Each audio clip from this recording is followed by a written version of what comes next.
وفي يوم من الأيام وش حكى لهم الرسول عليه الصلاة والسلام؟ حكى لهم قصة مؤثرة جدا. هذه القصة ما صرات، هذه القصة راح تصرى يوم القيامة. هذا الشيء ما راح يكذبوا إنسان، وهذا الشيء ما راح يقدر ينكروا إنسان. غمض عينك ودير روحك ما عندكش وما على بالكش، يجي نهار وين تفتح عينك وتلقى روحك في هذاك الموقف. بعد ما يجمعنا ربي سبحانه وتعالى في يوم الحساب، كاين ناس جهنم مباشرة ما فيهاش كامل هضرة، لا يكلمهم الله ولا ينظر إليهم ولا يزكيهم.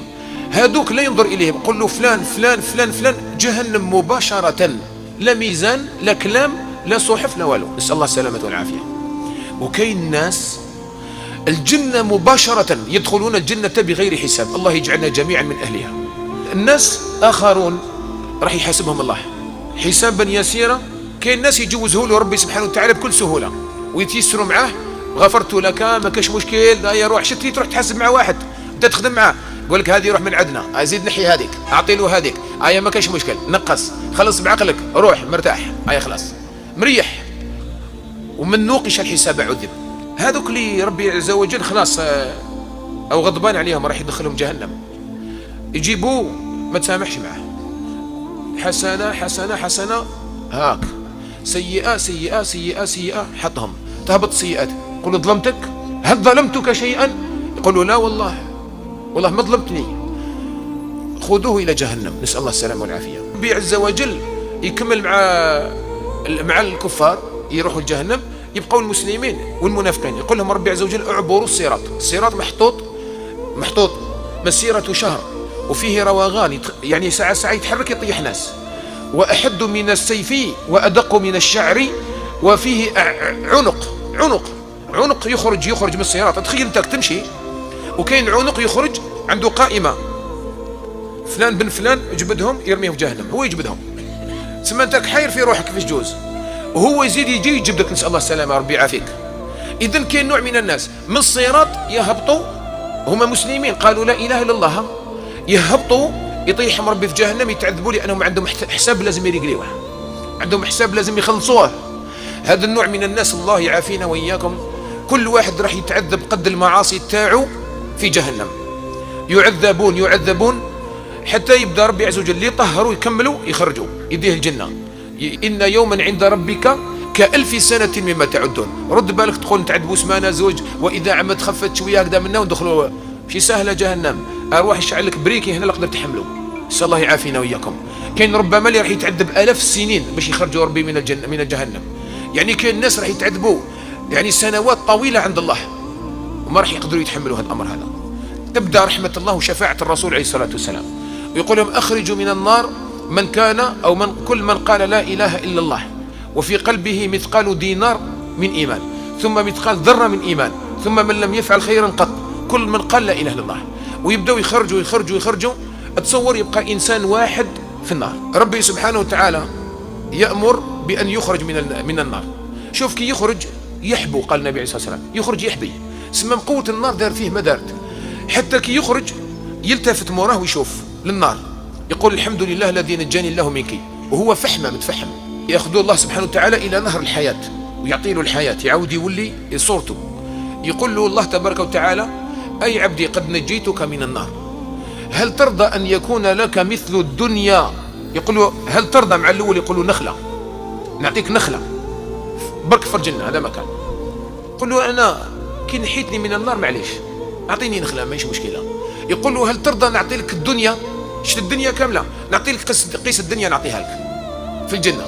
يقول له أي ربي ألم يكفيني أنك أعطيتني أو نجيتني من النار؟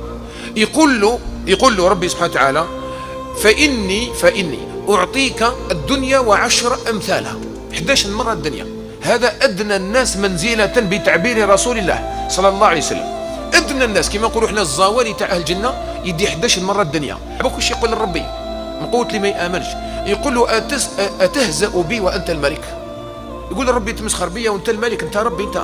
يقول له كيفاش؟ ما كاش منها. يقول له ربي إني على ذلك قادر، يعني يدير ربي سبحانه وتعالى وش يحب. شو وش قال لنا النبي عليه الصلاة والسلام؟ قال ثم يؤمر به يروح يدخل الجنة يلقاها يقول له معمرة، يتهيأ له أنها راهي معمرة، يقول له ربي عاود رجع ادخل، أي فارغة كاين بلاصة، يعاود يولي حتى يلقى المكان تاعو، فيدخل الجنة يخلق له ربي جنته تاعو، 11 مرة الدنيا يا إخواني الكرام، أدنى إنسان منزلة يوم القيامة. فما ظنك بالإنسان اللي ماهوش يرتكب بالمعاصي؟ فما ظنك بالإنسان اللي راهو يرتكب بصح يتوب كل يوم يمسح الذنوب تاعو؟ فما ظنكم بالناس اللي راهو ب5 صلوات في المسجد؟ وش يدو هذو عند ربي يوم القيامة؟ وش راح يديو؟ الإنسان اللي بار والديه، الإنسان اللي يذكر الله، الإنسان اللي يبكي من خشية الله، الإنسان اللي يحفظ القرآن، الإنسان اللي يكون برا حسنا طيبا مخلصا محسنا صابرا متقيا.